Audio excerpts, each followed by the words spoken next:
Now let's turn to the man who literally wrote the book on auto safety. 45 years ago, consumer advocate Ralph Nader exposed the dangers of the Chevrolet Corvair in his book Unsafe at Any Speed. That led to the creation of NHTSA, the National Highway Traffic Safety Administration. He joins us right now from Washington. So, Ralph, as you look at what's going on in Toyota, the government handling of it, where do you lay the blame here? Well, it starts with Toyota. You know, they had the gold standard for quality in the world. They got complacent. They expanded very quickly. They had transition problems at the top of the company, and they didn't jump on the problem early enough. You know, the first Toyota recall for a sticking throttle or a sudden acceleration was in 1986. And NHTSA was responsible for that. So they've been on notice, and this is a problem that's recurred over the last several years. NHTSA has had 6 investigations in the last few years, and they've closed them all without action. NHTSA is also responsible. They're the safeguard for the American motorists, and Canadians look at NHTSA for the same protection. And NHTSA has not issued over the last few months subpoenas. They accepted this ruse that it was due to a carpet back in the fall.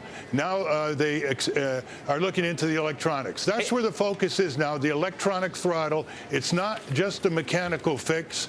And your correspondent at the dealer focused on a mechanical fix because that's what the dealer said, well, but it's much more an electronic throttle problem. Well, we also heard from Steve Wozniak a couple of days ago that it may be a software glitch there. Ralph, why do you think NHTSA is playing down the possible electronics cause of this in exchange for saying it has to do with the floor mats or it has to do with the actual pedal? Because NHTSA is under budgeted, it doesn't have the technical resources, it can't keep up with the technological complexity that's turning your car into a computer with a steering wheel and 4 tires. Its budget for motor vehicle and highway safety, not the state grants, is about 1/4 of what Obama is spending guarding the embassy in Iraq, in Baghdad, this year. And we've got over 40,000 Americans lose their lives on the highways, hundreds of thousands injured. And I hope that this debacle, this tragedy, will upgrade support for a broader budget and more engineering resources for NHTSA and upgrade the priority in the White House for safety on the roadways here at home. This is where the emphasis. What do you think about Ray LaHood's comments yesterday? First, he was saying, don't drive these cars, if they're the Toyotas that have been recalled, which makes sense, right? And then he says, hold on, that was a misstatement. Just take them to the dealer if you have concerns. That was a misstatement. You know, it was a conjunction. Basically, what he was saying is if you have any problems, any sticking problems, any sudden acceleration without a sticking problem, go straight to the dealer right away, and you'll be at the front of the line because no dealer is going to turn you away, and then you can have a crash a few blocks away, and they're going to be exposed along with Toyota with more lawsuits. So Ralph, that's the thing to do. Isn't it really, though, Toyota's fault? I mean, you blame the government, but I mean, the government can't protect us from everything at this point. And obviously, Toyota made some mistakes. The government's been looking into Toyota. They obviously found nothing. Otherwise, they would have alerted the public, one would assume. But it's really Toyota's problem here. Oh, first and foremost, you're right.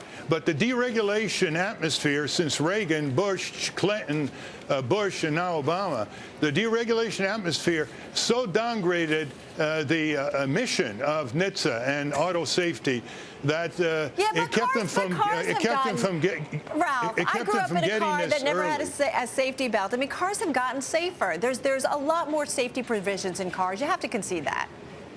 Not only concede, I helped to make it happen, but that was the first generation, you know, where you had seat belts, collapsible steering columns, head restraints, stronger side protection, later airbags. But there's been a great lag in the last 20 years, a great default. The innovation among automobile suppliers is spectacular. We have to get the auto companies to begin adopting them. I hope Toyota will come out stronger here. People have bet against Toyota in the past, and they've lost. But we've got to get people mentally who own these cars to think that if there's a sudden deceleration, they got to throw the car in neutral and squeeze the brakes.